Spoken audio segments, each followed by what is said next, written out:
कुछ media house बचे हैं तो कोई भी सच्चाई बताना नहीं चाहता। धीरे धीरे एक साजिश के तहत 2012 के आसपास बड़े बड़े कुछ चंद पूंजीपतियों ने देश के सारे बड़े मीडिया हाउस को खरीद लिया और खरीदने के बाद खरीदा इसलिए गया क्योंकि जब माननीय मोदी जी गुजरात के मुख्यमंत्री थे तो बतौर मुख्यमंत्री उन्होंने कुछ बड़े बड़े पूंजीपतियों को लिए गुजरात में बहुत सारे उनकी मदद की, बहुत सारी उनको छूट दी गई, सस्ते दाम पर उनको जमीनें दी गई। तो उन बड़े बड़े पूंजीपतियों ने सोचा जब मोदी जी मुख्यमंत्री रहते हुए गुजरात में हमें इतनी सारी सहूलियतें दे रहे हैं तो अगर ये देश के प्रधानमंत्री बन जाएं फिर तो पूरे देश के संसाधनों पे कब्जा करना आसान हो जाएगा, फिर देश की सारी बड़ी कंपनियों को खरीदना आसान हो जाएगा। इसी के तहत 2012-13 में उन्होंने देश के सारे बड़े बड़े मीडिया हाउस को खरीद कर उनके माध्यम से मोदी जी की ब्रांडिंग करना शुरू किया। और उस वक्त आपने एक शब्द सुना होगा, गुजरात मॉडल। वो जो गुजरात मॉडल का प्रचार किया गया उसके माध्यम से ब्रांड मोदी किया गया। आज वो गुजरात मॉडल कहाँ है? आज उन किसी भी चैनल पर क्या आपने गुजरात मॉडल की चर्चा सुनी है? आज आपको गुजरात मॉडल की चर्चा नहीं मिलेगी क्योंकि उसके द्वारा जो ब्रांडिंग की गई थी वो मोदी जी को प्रधानमंत्री बनाने की ब्रांडिंग की गई और वो बन गए। तो अब गुजरात मॉडल की चर्चा की जरूरत तो रही नहीं। अब मैं आगे बताता हूँ ये षड्यंत्र क्या हुआ है। जब उन्होंने बड़े बड़े मीडिया हाउस खरीद लिए उसके माध्यम से भैया ये थोड़ा उधर को कर दो, उसके माध्यम से उन्होंने क्या किया 2013 में, आप लोग 2013 के सितंबर में आइए, 2013 के सितंबर से अप्रैल 2014 तक जब तक मोदी जी की सरकार बन नहीं गई तब तक लगातार हर मीडिया चैनल पर, चाहे आप फिल्में देखते थे, चाहे आप समाचार सुनते थे, हर 5 मिनट के अंदर एक ऐड आता था। याद करो, पहुंच जाओ वापस। भाई ये मोदी जी तो हमें सुनना नहीं चाहते, तुम तो सुनवा दो भाई, हमारे लोग तो सुनने के लिए आए हैं। तो ये सारे मीडिया चैनल पर जब आप फिल्में देखते थे या समाचार सुनते थे हर 5 मिनट में एक ऐड आता था। याद करो, बहुत ही महंगाई की मार अब की बार मोदी सरकार, बहुत हो गया महिला पे वार अब की बार मोदी सरकार, बहुत हो गया भ्रष्टाचार अब की बार मोदी सरकार, काला धन वापस आएगा, सबके अकाउंट में 15-15 लाख रुपए आएंगे, हर साल 2 करोड़ लोगों को रोजगार मिलेगा, हर साल 2 करोड़, और हर साल 100 स्मार्ट सिटी बनेंगी। मैं आप सबसे पूछना चाहता हूँ, मोदी जी ने अपने 5 साल पूरे कर लिए क्योंकि ये जो सब विभाग दिखाए गए उन सारे मीडिया चैनल वो एक्चुअली बीजेपी के, मोदी जी के और बड़े बड़े पूंजीपतियों के प्रवक्ता थे और उन प्रवक्ताओं ने टीवी चैनल का पूरा इस्तेमाल ब्रांडिंग मोदी करने में, मोदी को एक बहुत बड़ा ब्रांड बनाने में इस्तेमाल किया और इतना इस्तेमाल किया कि लोगों के दिलो दिमाग में मोदी जी की तस्वीर और उनका नाम छाप दिया। और जब चुनाव आया, क्योंकि लंबे समय से कोई भी सरकार बहुमत से नहीं आ रही थी, कोलिशन गवर्नमेंट का राज चल रहा था, लेकिन पहली बार इतने लंबे समय के बाद एक बहुमत की सरकार आई क्योंकि पूरे देश के मीडिया चैनल को इस काम पे लगाया कि मोदी जी को प्रधानमंत्री बनाना है और इतना प्रचार किया कि वो मोदी जी प्रधानमंत्री बन गए। जब मोदी जी प्रधानमंत्री बन गए, मैं उसके बाद की बात करता हूँ, क्या उन्होंने देश में महंगाई कम करी? महंगाई कम नहीं हुई, ये वादा था। उन्होंने कहा था हम रोजगार 2 करोड़ हर साल लोगों को देंगे, क्या 2 करोड़ रोजगार दिए? या काला धन, या वो काला धन वापस लाने की बात करते थे, क्या काला धन वापस आया? वो 100 स्मार्ट सिटी बनाने की बात करते थे, क्या स्मार्ट सिटी बनी? वो महिलाओं कहते थे बहुत हुआ महिलाओं पे वार अब की बार मोदी सरकार, क्या महिलाओं पे उत्पीड़न बंद हो गया या बढ़ गया?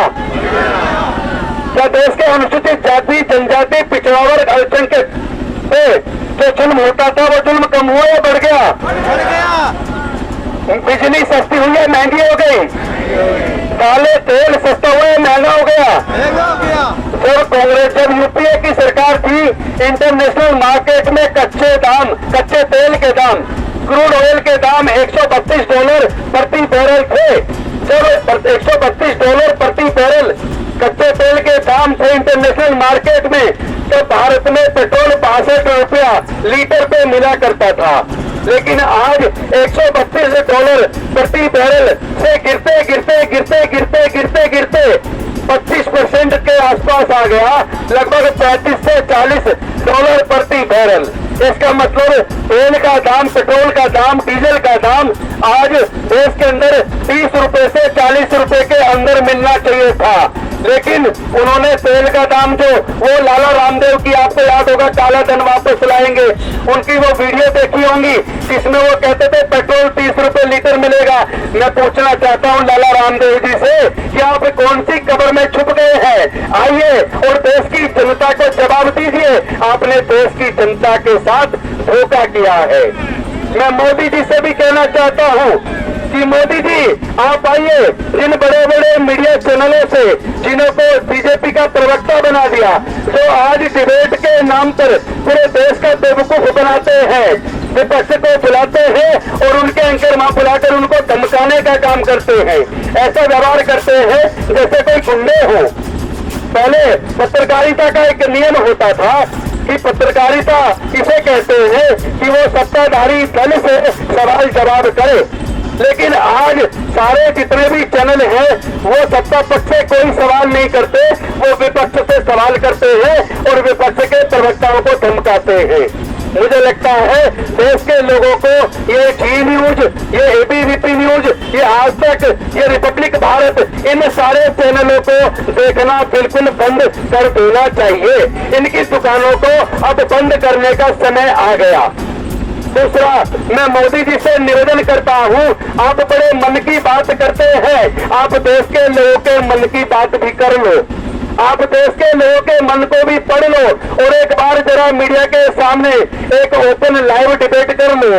आप पत्रकार वार्ता तो करो, एक तो प्रेस कॉन्फ्रेंस कम से कम कर लो। 6.5 साल आपको हो गए, आज तक आपने एक भी लाइव प्रेस कॉन्फ्रेंस नहीं की है। आप आके लाइव प्रेस कॉन्फ्रेंस करो अगर आपके अंदर हिम्मत है।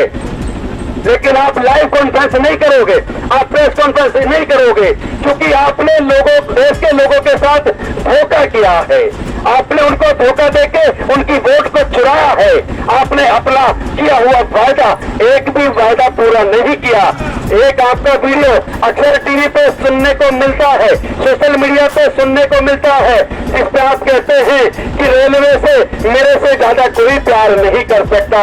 जो लोग कहते हैं रेलवे बिक रहा है, वो गप मार रहे हैं। मोदी जी अपने उस वीडियो को सुन लो और उसके बाद देख लो अडानी जी की कितनी ट्रेन आ गई और कितने सारे रेलवे स्टेशन आपने बेच दिए, कितने सारे देश के एयरपोर्ट आपने बेच दिए, कितने सारे PSU आपने बेच दिए। और जो नवरत्न कंपनी भारत सरकार की हजारों करोड़ कमा के दिया करती थी, आज वो हजारों करोड़ फायदा देने वाली कंपनी आपने इतने घाटे में पहुंचा दी, जानबूझ के एक प्लानिंग के तहत कि आज आप देश के इन सारे PSU को बेचने का टारगेट आपने रख दिया।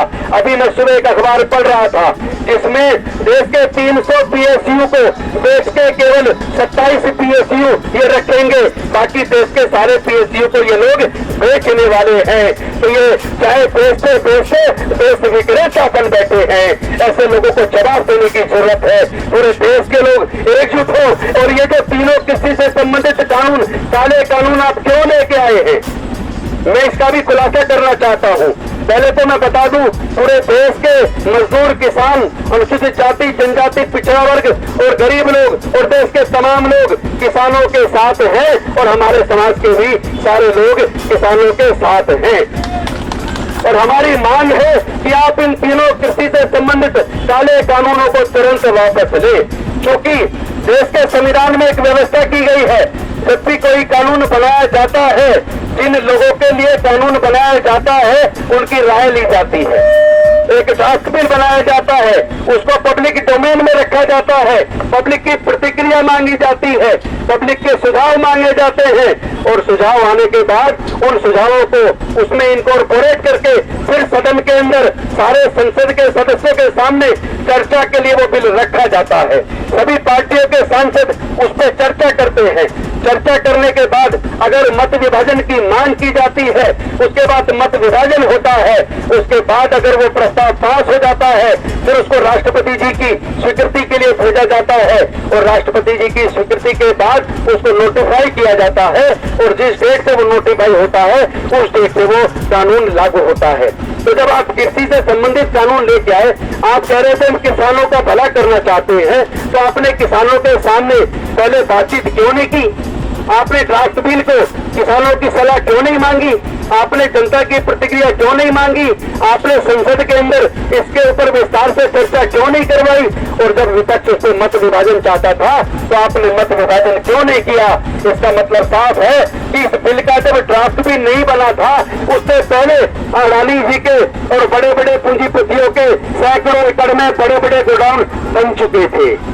इसका मतलब कानून बड़े बड़े पूंजीपतियों के इशारे पे लाया गया है, न कि किसानों के लिए। और उसमें आपने व्यवस्था कर दी, पहले काला बाजारी पे बंदिश थी, एक सीमा से ज्यादा भंडारण नहीं किया जा सकता था, आपने भंडारण को अनलिमिटेड कर दिया, उसकी सीमा को खत्म कर दिया। आपने मतलब अब बड़े बड़े पूंजीपति पूरे देश का अन्न खरीद कर, तेल खरीद कर, अनाज खरीद कर, चावल खरीद कर, दालें खरीद कर अपने बड़े बड़े गोडाउन में बंद कर लेंगे और जब जनता को उसकी जरूरत पड़ेगी उसके बाद वो मार्केट में अवेलेबल नहीं होगा, फिर उसी को आप कई गुना ज्यादा कीमत पर बेचेंगे। और दूसरी तरफ आपने ये भी कर दिया कि इस कानून के अंदर जब तक केंद्र सरकार कोई दखल नहीं करेगी, जब तक 1 साल के अंदर वो कीमतें डबल ना हो जाएं। इसका मतलब ये हुआ 4 साल में उसकी कीमत लगभग जो 20 रुपए की आज मिल रही है 4 साल में वो 300 रुपए की हो जाएगी और आप उसमें दखल नहीं करेंगे। तो ये क्या ये कानून केवल किसानों को प्रभावित करेगा? मैं समझता हूँ ये काले कानून पूरे देश के लोगों को प्रभावित करेंगे। महंगाई इतनी ज्यादा हो जाने वाली है फिर ये काबू में नहीं रहेगी। और चूंकि जो बड़े बड़े IAS ऑफिसर लंबे संघर्ष के बाद, बड़ी मेहनत करने के बाद वो लोग सफल होते थे और कई साल की नौकरी के बाद ज्वाइंट सेक्रेटरी लगते थे, लेकिन चूंकि आपको अपने बड़े बड़े पूंजीपतियों के जिनके पैसे के ऊपर आप लोग सत्ता में आए थे, आपकी वफादारी उनके प्रति है, आपकी वफादारी देश के लोगों के प्रति नहीं है। आपकी वफादारी उन लोगों के प्रति नहीं है जिन्होंने वोट देके आपको सत्ता में लाए हैं। आपको जिनके पैसे पर, जिनके पैसे के प्रचार पर आप लोग सत्ता में आए हैं, आप केवल उनके प्रति वफादारी कर रहे हैं। अब देश का किसान जाग चुका है, देश का अनुसूचित जाति जनजाति पिछड़े वर्ग के लोग जाग चुके हैं, देश के किसान और गरीब लोग जाग चुके हैं। अब आपको हम चैन से नहीं सोने देंगे जब तक आप उस सत्ता से नीचे नहीं उतारते।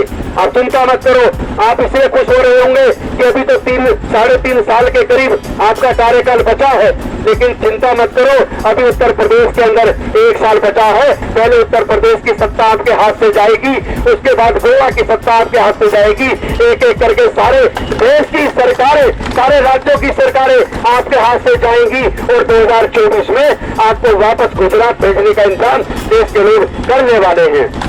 इस लेटल एंटी में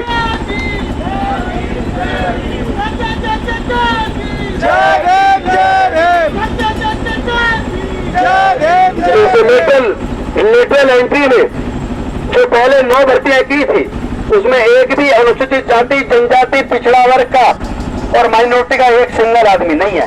और अब ये 30 वैकेंसी निकाली है, मतलब इसमें रिजर्वेशन नहीं है। इसका मतलब जो भारत के संविधान के अंदर जो रिजर्वेशन की गारंटी फंडामेंटल राइट के अंदर आर्टिकल 15(4) आर्टिकल 16(4) में दी गई है, आपने तो संविधान के खिलाफ जाके लेटरल एंट्री लाके जो हमारे समाज के युवा, हमारे देश के युवा रात दिन मेहनत करके सिविल सर्विस में आ जाया करते थे, आपने तो उनके हक और अधिकार को छीनने का काम किया है। आपने हमारे संविधान पर हमला किया है, आपने हमारे प्रतिनिधित्व पर हमला किया है, हमारे रिजर्वेशन पर हमला किया है। अब आपको याद रखना 2024 में आपको इस लायक नहीं बचेंगे कि भारत के लोग वोट देना तो दूर की बात है, आपके नाम पर लोग आपको कोसेंगे, आपको आपको हिटलर कह के बुलाएंगे। अभी भी वक्त है मोदी जी, सुधर जाओ, देश की लोगों की भावनाओं को समझो, देश के किसानों की भावनाओं को समझो, देश के मजदूरों की भावनाओं को समझो, देश की महिलाओं की भावनाओं को समझो। मजदूर, किसान, अनुसूचित जाति, जनजाति, पिछड़ा वर्ग, अल्पसंख्यक, पूरे देश, इन सबसे मिलकर देश बनता है। लेकिन आप केवल पूंजीपतियों से समझते हैं देश बनता है, आप गलत फहमी के शिकार हैं। आप देश के लोगों की भावनाओं को समझ के तुरंत लेटरल एंट्री को बंद करो, तुरंत काले कानूनों को, किसानों से संबंधित जो 3 कानून इनको वापस लो और जल्दी से जल्दी देश की अपेक्षाओं पे खड़ा उतरने की कोशिश करो। और जो वायदे आपने 2014 के चुनाव में किए थे, वो वायदे अभी तक पूरे नहीं हुए हैं। आप उन वायदों को पूरा करो। और आप अगर ये वायदे पूरे नहीं कर सकते तो मोदी जी, आंख में आंख मिलाकर बात करो, अपना रेजिग्नेशन दे दो, आप प्रधानमंत्री पोस्ट से इस्तीफा दे दो, क्योंकि आप देश चलाने के लायक नहीं है। आप देश की अपेक्षाओं में खड़े नहीं उतरे हैं। आपने जितने वायदे किए थे देश के साथ, कोई वायदा पूरा नहीं किया। इसलिए आपको अगर थोड़ी भी गैरत है तो आपको अपना रिजाइन कर देना चाहिए, देश को, राष्ट्रपति जी को सौंप देना चाहिए। इन शब्दों के साथ मैं एक आह्वान करना चाहता हूं, आप याद रखना, ये सामाजिक आंदोलन जब होते हैं, संवैधानिक तरीके से होते हैं, ये बीच में अपने गुंडे भेजेंगे, सबोटेज करने की कोशिश करेंगे। आज तो यह लड़ाई है, अभी आगे और लड़ाई है। अभी हमने आज से शुरुआत की है। हम देश के गांव-गांव में जाएंगे, देश के एक घर में जाएंगे और सबको बताएंगे 2014 के अंदर मोदी जी ने क्या क्या वायदे किए थे। और घर घर जाकर लोगों से पूछेंगे, क्या जो मोदी जी ने वायदे किए थे, क्या वो वायदे पूरे हो गए? एक एक घर का एक एक बच्चा कहेगा कि कोई वायदा पूरा नहीं किया, मोदी जी ने धोखा दिया है, हमारे वोट पे डाका डाला है। और उसके बाद 2024 आते आते हर घर मोदी जी के खिलाफ होगा, हर घर भारतीय जनता पार्टी के खिलाफ होगा, क्योंकि इन्होंने देशद्रोह का काम किया है, इन्होंने संविधान विरोधी काम किया है, इन्होंने लोगों के अंदर नफरत पैदा कर दी है, इन्होंने मॉब लिंचिंग इनके लोगों ने की है, इन्होंने देश को जाति और धर्म के नाम पर, हिंदू और मुस्लिम के नाम पर बांट दिया है। अब हम लोग निवेदन करते हैं आप सबसे कि ये जाति तोड़ो, समाज जोड़ो, इस सपने को साकार करना पड़ेगा, बुद्धि का काम लेना पड़ेगा। जो लोग बुद्धि का काम लेते हैं वही बौद्ध कहलाते हैं। बौद्ध का मतलब ये है कि आप किसी दूसरे के कहने में ना चले, अपनी बुद्धि का इस्तेमाल करें, अपना अच्छा बुरा सोचें और उसके हिसाब से निर्णय लें। तो आप लोग से निवेदन है कि आप गांव-गांव, घर-घर जाकर आप मोदी जी ने जो वायदे किए थे उससे लोगों को आप अवगत कराइए और साथ में तैयार कीजिए 2024 के लिए। और उनको बताइए कि आप पूछो उनसे घर घर जाकर, क्या मोदी जी ने अपना एक भी वायदा पूरा किया? इससे क्या होगा कि देश का हर नागरिक जागरूक हो जाएगा, हर महिला, हर पुरुष, सब लोग जागरूक हो जाएंगे। और जो युवा बच्चे जो बेचारे अंधे हो गए थे धर्म के नाम पर, वो लोग भी उनको छोड़कर देश की मुख्य धारा में आएंगे, देश के संविधान को बचाने का काम करेंगे। इन्हीं शब्दों के साथ मैं अपनी वाणी को विराम देता हूँ। बहुत बहुत धन्यवाद। जय भीम, जय भारत, नमो बुद्धाय। और अभी डॉक्टर रतन लाल जी शायद आ गए, मैं चाहता हूँ वो भी आए और अपना वक्तव्य रखें।